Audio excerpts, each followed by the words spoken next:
দুপুরবেলা বাড়িতে ছিলাম বসে, তো এই ছোট্ট ছেলেটা দেখি এখানে এসে লাটিম ঘুরাচ্ছে। তো আমাকে দেখালো যে দেখো দাদা, আমি লাইনটা ঘুরিয়ে হাতে নিয়েছি, কত সুন্দর। আমি বলছি আমাকে একটু দে, আমি একটু ট্রাই করি।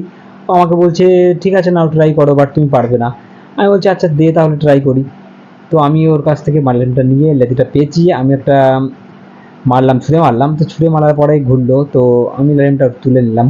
তো সত্যি কথা বলতে কি, আমি ছোটোবেলায় লাটিম খেলতাম, ভালোই খেলতাম, ভালো। তো যাই হোক, ও একটু অবাক হয়ে গেল যে কি হলো, যে দাদা যেটা বলছে সেটা করেছে। তো ওকে আমি বললাম যে দেখ, আমি এবার লাটিমটা ঘোরাবো, মাটিতে পড়বে না, আমার হাতে ঘুরবে। তো ও বলছে আচ্ছা ঠিক আছে চলো তাহলে দেখা যাক। তো ওকে আমি বললাম মাটিতে পড়বে না, আমার হাতে ঘুরবে ডাইরেক্ট।